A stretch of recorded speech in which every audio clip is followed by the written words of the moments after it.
In Andhra Pradesh, Chief Minister Chandrababu Naidu toured Godavari district, inspecting key irrigation projects and outlining his long-term visions. Chief Minister Chandrababu Naidu visited Deveshwaram barrage in East Godavari, announcing 150 crores of modernization works with 117 new gates. He recalled the legacy of Sri Arthur Cotton, saying the people of Godavari cherished him for turning the delta into a nation's granary. Chandrababu criticized the previous government for neglecting repairs when gates collapsed and stressing that his administration is committed to strengthening irrigation infrastructure.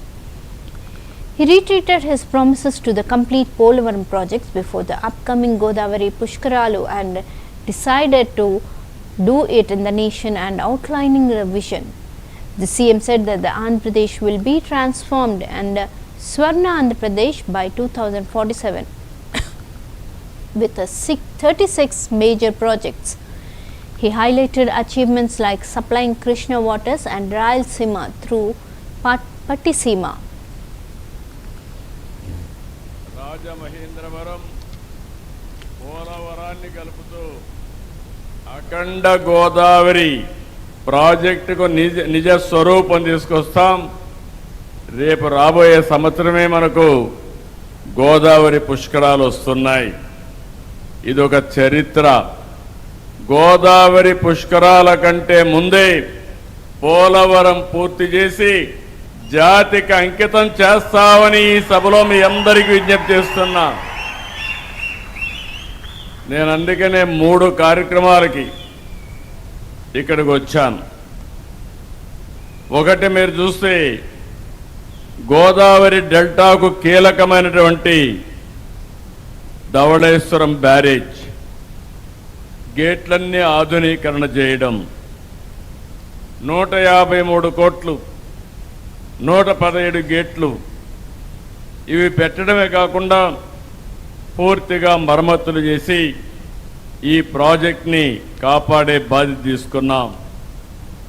ఎప్పుడు NDA ప్రభుత్వం వచ్చినా, తెలుగుదేశం ప్రభుత్వం వచ్చినా రైతులకు భద్రత భరోసా ఇచ్చేదానికి ముందుంటాం. అది మీరందరూ ఆశీర్వదిస్తున్నారని చెప్పి కూడా నేను మీకు తెలియజేస్తున్నా. అయితే ఆ రోజు ఆయన చేశారు. తర్వాత రాను ప్రకాశం బ్యారేజీని కూడా నూతనంగా నిర్మాణం చేయాల్సి వచ్చింది. ఏసీ మిత్రా కమిటీ సిఫారసు చేశారు. 1970 నుంచి 80 వరకు నూతన బ్యారేజ్ నిర్మించారు. ఆ రోజు మన నాయకుడు ఎన్టీ రామారావు గారు మొట్టమొదటిసారిగా నూతన బ్యారేజీని ప్రారంభించారు. ఆ విషయం కూడా మనం గుర్తుపెట్టుకోవాల్సిన అవసరం ఉంది. అంత మునుపు ఒక పంటకే నీళ్లు ఇచ్చేవాళ్ళం, అది కూడా కొంత భాగానికే నీళ్లు ఇచ్చేవాళ్ళం.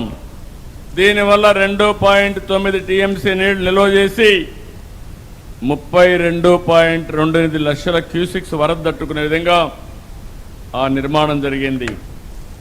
10,13,000 ఎకరాలకు సాగునీరు అందించే పరిస్థితి వచ్చింది.